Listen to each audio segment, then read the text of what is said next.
Celebrations for Rosh Hashanah, also known as the Jewish New Year, run until Friday, but in some areas, the High Holy Day is being met with increased security.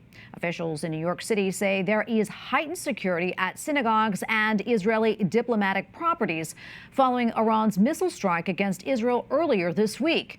The New York Police Department, which already prepared extra security, put its plan into action a day early. Overseas, a pair of bombs rocked the area around the Israeli embassy in Copenhagen.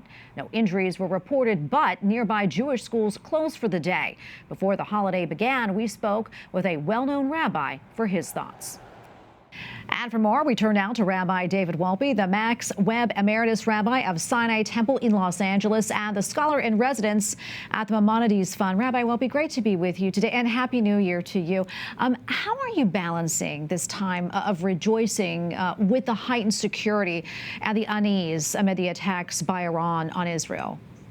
It's very strange in a certain way because, as you say, this is supposed to be a time of tremendous joy and renewal and community, and yet everybody has this undercurrent of anxiety for both ourselves and much more for our sisters and brothers in Israel.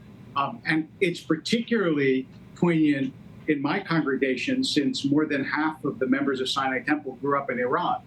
And they do not bear any animus towards the Iranian people, but they hate this regime that they think has turned Iran into a theocratic slave state.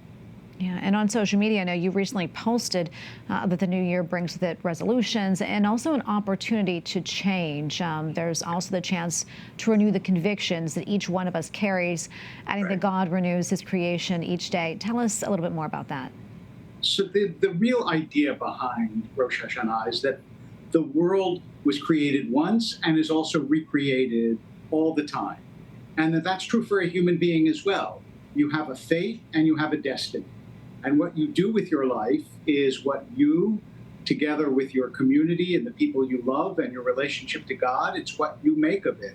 And so we understand that everybody has different attributes and is born in a different way, different family, different origins, but we also understand that all of us have the Spirit of God in us and have the opportunity to be better next year than we were this year. Yeah, in this past year, starting last October 7th, it recently has been a rough one for sure. Yeah. I'd like to get your reflections on that and your hope for the new year. So I spent the last year at Harvard, and I saw some pretty awful things after October 7th going on, even among the youth, some of the best educated youth in our country. And my hope is, I think, that the spirit of reconciliation and of acceptance and of freedom will prevail over the really attractive sense of being vengeful and full of grudge and anger. I don't think that often our politics helps this, but it's up to us to make it better. So you can start in your small community being a little bit kinder and a little bit better, and that's my hope for the new year.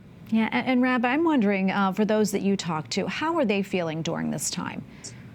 I think most of them feel as though they're cautiously hopeful, especially given the fact that events in the Middle East seem to be turning somewhat. And I think Israel has shown itself enormously resourceful.